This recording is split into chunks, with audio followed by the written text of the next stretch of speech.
বিসমিল্লাহির রহমানির রহিম। CSL training এর পক্ষ থেকে সবাইকে স্বাগতম।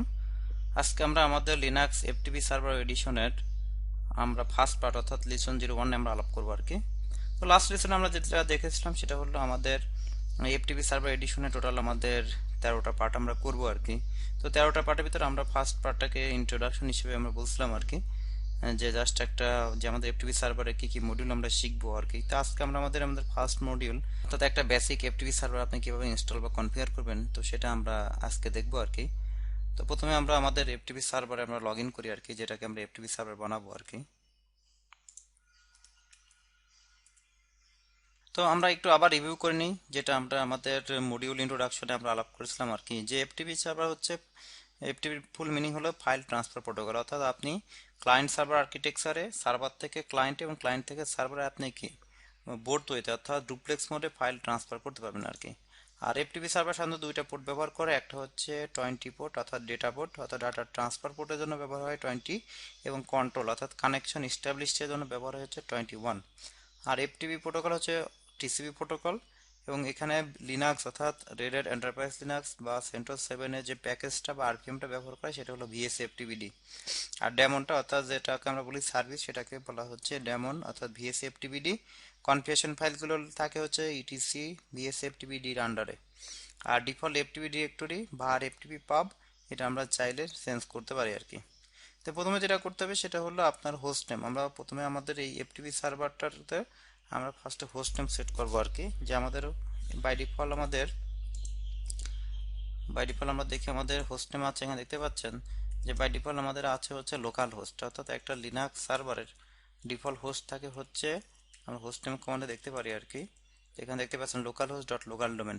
তো যেহেতু আমরা FTP সার্ভার করবো তো এখানে আমরা local host dot local domain রাখবো না আর কি, এখানে আমরা রাখবো হচ্ছে আমাদের FTP সার্ভার FQDN আর কি। তো প্রথমে আমরা সুপার ইউজার দিয়ে আমরা লগ ইন করি। তো এরপর ফার্স্টে হোস্ট নেম চেঞ্জ করতে গেলে আমাদের এখানে যেতে হবে, সেটা হলো vim etc হোস্ট নেম। অর্থাৎ এই ফাইলের ভিতরে এখানে দেখতে পাচ্ছেন এটা হচ্ছে ডিফল্ট হোস্ট নেম আমার এখানে সেট করা আছে আর কি। তো আমরা এখানে এটা ফেলে দিয়ে আমরা আমাদের যেটা হোস্ট নেম আমরা ব্যবহার করব FTP সার্ভারের জন্য অর্থাৎ ftp.cslcbt.com, অর্থাৎ এটা হচ্ছে আমাদের FQDN অর্থাৎ FTP সার্ভার FQDN। অর্থাৎ এখানে CSLCBT হচ্ছে আমাদের ডোমেন নেম, FTP হচ্ছে আমাদের হোস্ট নেম, এবং এটা আমরা সেভ করব। তো এখন দেখতে পাচ্ছেন যে হোস্ট নেম কিন্তু আমাদের এখন চেঞ্জ হয় নাই, অর্থাৎ আমরা হোস্ট নেম কমান্ডে দিলে দেখতে পারবেন যে এখন চেঞ্জ হয় না আর কি। তো এটাকে আমরা এখন রিবুট দিলে আমরা এটা হোস্ট নেমটা আমাদের পার্মানেন্টলি চেঞ্জ হয়ে যাবে আর কি। তো আমরা একটা রিবুট দিয়ে দিই। ওকে, রিবুটের পর আমরা লগ ইন করি।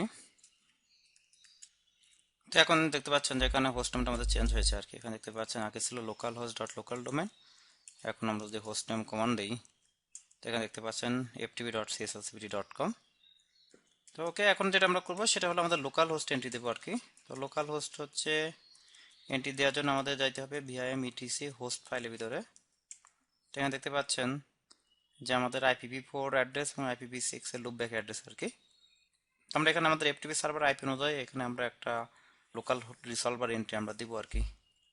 তো আমরা DNS এর ব্যবহার করলেও করতে পারি, তো অনেক সময় DNS এর বিকল্প হিসেবে আমরা ব্যবহার করতে পারি এটা আর কি। তো আমরা আমাদের ফার্স্টে আমাদের দেখে নিই আমাদের এই সিস্টেমের আইপি কত।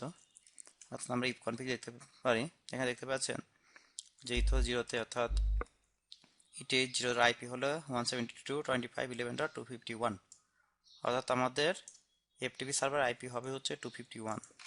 তাহলে আমরা এটা লোকাল হোস্টে এন্ট্রি দিয়ে দিই আর কি, etc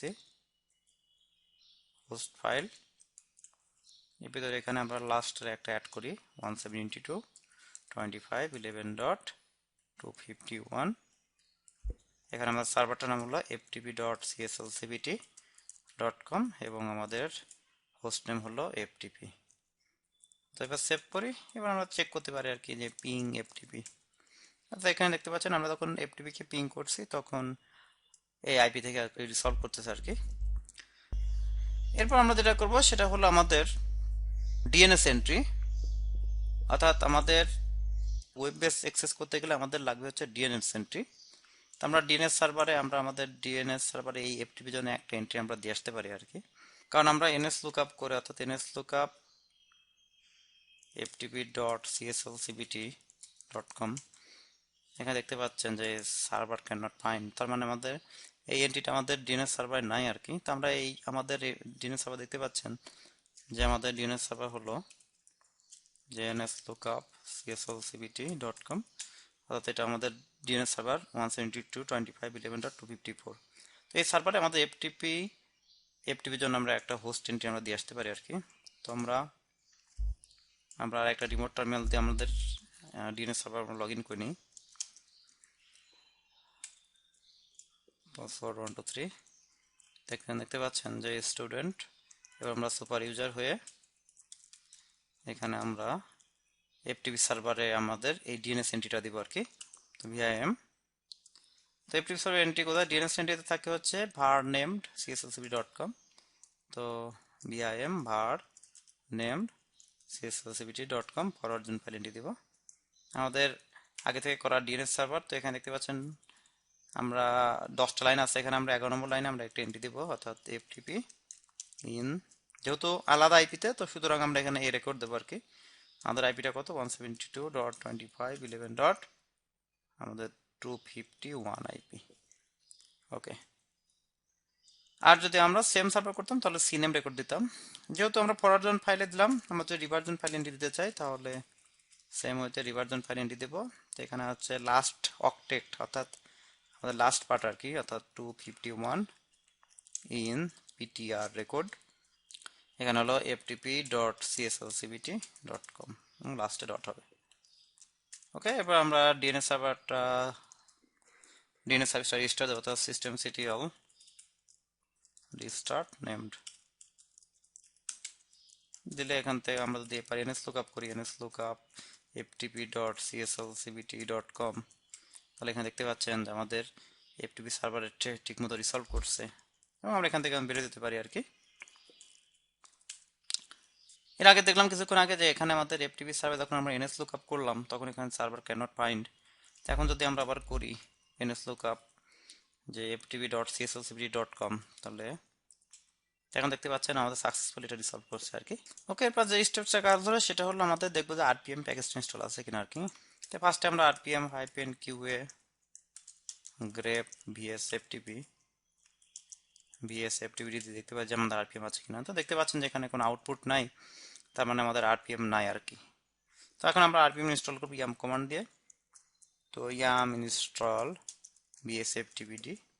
তো এখানে ইয়াম সার্ভার থেকে আরপিএম ইনস্টল করতে গেলে অবশ্যই ইয়াম সার্ভারের সাথে কানেক্ট অথবা ইন্টারনেটের সাথে কানেক্ট থাকতে হবে আর কি। তো আমরা এখানে পাবলিক রিপোজিটরি ব্যবহার করব আর কি। ইয়াম ইনস্টল vsftp দেওয়ার পরে এখানে আপনার পাবলিক সার্ভার থেকে আপনার আরপিএম ইনস্টল হবে আর কি। এখানে দেখতে পাচ্ছেন যে ইনস্টলিং vsftpd আরপিএম, এখানে আপনার টোটাল 167 কিলোবাইটের আরপিএম আর কি। এবার আমরা ইনস্টলেশনের জন্য ইয়েস প্রেস করব। তো এখানে দেখতে পাচ্ছেন যে আমাদের আরপিএমটা সাকসেসফুলি ইনস্টল হয়েছে আর কি, ইনস্টল কমপ্লিট আর কি। এবং আমরা আবার চেক করতে পারি rpm-qa grep vsftpd। এখানে দেখতে পাচ্ছেন যে আমাদের আউটপুট, অর্থাৎ যখন আপনি রেড কালারে আউটপুট আসবে তখন আপনি বুঝবেন আপনার আরপিএমটা ইনস্টল হয়েছে আর কি। ওকে, এরপর আমরা এফটিপি সার্ভিসটা আমাদের রিস্টার্ট দেবো, অর্থাৎ systemctl restart vsftpd এবং systemctl enable। ওকে, এরপর আমরা systemctl status vsftpd, এখানে দেখতে পাচ্ছেন vsftp সার্ভিসটা আমাদের অ্যাক্টিভ এবং আমাদের সার্ভিসটা আমাদের এখানে এনাবেল আছে আর কি। এখন যেটা করতে হবে সেটা হলো আমাদের ফায়ারওয়ালে যাতে এফটিপি সার্ভারের সার্ভিসটা আমাদের ওপেন থাকে আর কি, সেটা আমাদের করতে হবে আর কি। তো আমরা যেহেতু এই মুহূর্তে ফায়ারওয়ালে কোনো কনফিগারেশন বা জানি না বা আমরা হয়তো এটা বুঝি না, আমরা এটা আমাদের আলাদা পার্টে আমরা আলাপ করবো আর কি। তো এই মুহূর্তে আমরা আমাদের ফায়ারওয়াল এবং সাথে আমাদের যে এসি লিনাক্স অর্থাৎ সিকিউরিটি এনহ্যান্স লিনাক্স, এই অপশনটা আমরা এই মুহূর্তে কি আমরা স্টপ করে দেবো আর কি। তোমরা systemctl স্ট্যাটাস ফায়ারওয়ালটি দেখেন এখানে রানিং, তো এটাকে আমরা স্টপ করে দেব, অর্থাৎ systemctl স্টপ ফায়ারওয়ালটি। তো এখানে দেখতে পাচ্ছেন এখন স্ট্যাটাস দেখেন ফায়ারওয়ালটি আমার ইনঅ্যাক্টিভ এবং আমরা এই মুহূর্তে কি ফায়ারওয়াল সার্ভিসটা আমরা ডিসেবল করতে পারি, systemctl ডিসেবল ফায়ারওয়ালটি। ওকে, এবার এসি লিনাক্সটা আমরা টেম্পোরারি কি আমরা এটা অফ করে রাখবো। আমরা পরবর্তীতে যখন আমরা অ্যাডভান্স কনফিগার নিয়ে আমরা আলাপ করবো আর কি, তখন এটা আমরা সার্ভিসটা অন করবো। ওকে, তাহলে আমাদের এফটিপি সার্ভিস স্টার্ট এবং ফায়ারওয়াল আমরা এখানে টেম্পোরারি ডিসেবল করে রাখলাম। পরবর্তীতে আমরা এটা অ্যাক্টিভ করব। এখন আমরা এফটিপি অ্যাক্সেস করব আর কি। তো এফটিপি আমরা বিভিন্ন ওয়েতে অ্যাক্সেস করতে পারি। তো একটা হলো আপনার সিএলআই বেস, অর্থাৎ আমাদের শেল থেকে আমরা এফটিপি দিয়ে অ্যাক্সেস করতে পারি আর কি। আমরা এফটিপি করে আমাদের এই সার্ভারে আইপি বা সার্ভারে এফকিউডিএন দিয়ে আমরা অ্যাক্সেস করতে পারি। অথবা চাইলে আমরা ওয়েব বেস, অর্থাৎ আমরা মজিলা ফায়ারফক্স বা কোনো ব্রাউজার দিয়ে আমরা অ্যাক্সেস করতে পারি। অথবা চাইলে আমরা যে কোনো অ্যাপ্লিকেশন অর্থাৎ কিউট এফটিপি বা আপনার এফটিপি প্রো বা ফাইল দিয়ে আমরা অ্যাক্সেস করতে পারি আর কি। তো আজকে আমরা আমাদের লিসন যেটা দেখবো সেটা হলো কিভাবে মজিলা ফায়ারফক্স বা ওয়েব ব্রাউজার দিয়ে আমরা এফটিপি অ্যাক্সেস করবো আর কি। তো আমাদের FTP server default directory location হলো var ftp pub, অর্থাৎ যখন আপনি আরপিএম প্যাকেজ ইনস্টল করবেন তো তখন আমাদেরকে সিডি var ftp, অর্থাৎ এখানে গেলে আমার ডিফল্ট একটা ডিরেক্টরি ক্রিয়েট হয়ে যাবে, অর্থাৎ var ftp pub। আমরা কই আছি var ftp, অর্থাৎ পাব বলতে এখানে পাবলিক, অর্থাৎ var ftp pub এতটুকু আপনার ডিফল্ট কি ক্রিয়েট হয়ে যাবে আর কি। যদি কোনো প্যাকেজ ইনস্টল না থাকে তাহলে কিন্তু ক্রিয়েট হবে না আর কি। ওকে, তাহলে আমরা দেখলাম যে এখানে আমাদের এই এফটিপি সার্ভারের এই কন্টেন্টটা এই মুহূর্তে ফাঁকা আছে আর কি। তো আমরা যদি ব্রাউজার ওপেন করি, অর্থাৎ অ্যাপ্লিকেশন ফায়ারফক্স, আমরা দুইভাবে এটা অ্যাক্সেস করতে পারি। অর্থাৎ আমরা 172 অর্থাৎ এফটিপি 172.25.11.251 তো দিলে এখানে দেখতে পাচ্ছেন যে আমাদের এই পাব, অর্থাৎ যে ডিরেক্টরিটা দেখতে পাচ্ছেন যে আমরা এখন কই আছি, এখানে দেখতে পাচ্ছেন যে পাব। তো পাব ডিরেক্টরির ভিতর এখানে কিছু নাই, সুতরাং এই পাবের ভিতর এখানে কিছু নাই। আর আমরা যদি এটা আমাদের নেম বেজ আমরা দেখতে চাই, অর্থাৎ যেটা আমরা ডিএনএস এন্ট্রি করে আসলাম আর কি, যে কারণ আমরা ডিএনএস এন্ট্রি না করলে আমরা শুধু আমাদের আইপি দিয়েই আমাদের এখানে আমরা পেতাম। যেহেতু আমরা ডিএনএস এন্ট্রি দিচ্ছি তাহলে এখানে আমরা নেম দিয়ে পাবো আর কি, অর্থাৎ এফটিপি ক্লোন এফটিপি, যেহেতু আমাদের হোস্ট নেম হচ্ছে ftp.cslcbt.com। সো এখানে দেখতে পাচ্ছেন আমাদের এফটিপি দিয়ে যখন আমরা হিট করতেছি ftp.cslcbt, তারপরে এটা এখন পাচ্ছে। ওকে, এখন যেটা করবো সেটা হচ্ছে কিছু কন্টেন্ট করবো আর কি। তো এখানে দেখতে পাচ্ছেন ক্রিয়েট এফটিপি কন্টেন্ট। তো আমরা সিডি var এফটিপির ভিতর কিছু আপনার ডিরেক্টরি ক্রিয়েট করবো আর কি, যে ডিরেক্টরি নামগুলো হচ্ছে ডাউনলোড মুভি এবং সফটওয়্যার, এবং কিছু ফাইল ক্রিয়েট করবো আর কি। তো আমরা এখন এখানে যাবো, এখানে mkdir, তো এখানে দেখতে পাচ্ছেন পাব ডিরেক্টরি আমার আসছে। এখানে আমরা তিনটা ডিরেক্টরি করবো, mkdir, আমরা মুভি, ডাউনলোড, আপলোড এবং সফটওয়্যার নামে আমরা একটা ডিরেক্টরি ক্রিয়েট করলাম। কোনো একটা ডিরেক্টরিতে কোনো কন্টেন্ট যদি আমরা এখানে রাখি, অর্থাৎ আমরা আমাদের পাবে গেলে, অর্থাৎ সিডি আমরা যদি পাবে যাই, এরপর এলএস দিয়ে এর মধ্যে কিছু নাই আর কি। তো আমরা সিপি আমাদের ডেস্কটপ থেকে আর কি, অর্থাৎ হোম স্টুডেন্ট ডেস্কটপ থেকে আমরা যদি আমাদের এফটিপি ফাইলটা কপি করে নিয়ে সেখানে রাখি আর কি। তো এখানে দেখতে পাচ্ছেন যে আমাদের এই কন্টেন্টটা, অর্থাৎ যে কন্টেন্ট আমরা এই কন্টেন্ট আমরা রাখলাম কোথায়, এই কারেন্ট ডিরেক্টরির ভিতরে, অর্থাৎ এলএস দিয়ে দেখতে পাচ্ছেন যে আমার কন্টেন্ট। এখন যদি আমরা এটাকে এখন রিলোড করি তাহলে এখানে দেখতে পাচ্ছেন যে আমাদের ডাউনলোড মুভি পাব, অর্থাৎ পাবলিক ডিরেক্টরি, সফটওয়্যার এবং আপলোড, অর্থাৎ আমরা যে চারটা ডিরেক্টরি ক্রিয়েট করলাম সফটওয়্যার, আপলোড, মুভি এবং ডাউনলোড এখানে আসছে আর কি। তো এখন পাবের ভিতর গেলে এখানে দেখতে পারবেন যে আমরা ওখানে যে সকল ফাইলগুলো আমরা দেখলাম যে এলএস কমান্ড দিলে যে ফাইলগুলো আমরা কপি করলাম সেটা কিন্তু এখানে আসছে।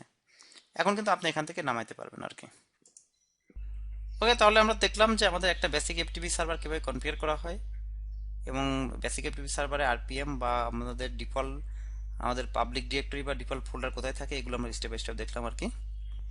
অর্থাৎ আজকে আমরা আমাদের এই মডিউলের শেষ পর্যায়ে চলে এসেছি আর কি। পরবর্তী মডিউলে যেটা দেখবো সেটা হলো এই এফটিপি সার্ভার কিভাবে আমরা কমান্ড লাইনে বা শেলের মাধ্যমে বা কিভাবে ফাইল জেলা দিয়ে আমরা অ্যাক্সেস করতে পারি আর কি, সেটা আমরা স্টেপ বাই স্টেপ দেখবো আর কি। তো সিএসএল ট্রেনিং পক্ষ থেকে সবাইকে ধন্যবাদ। আল্লাহ হাফেজ।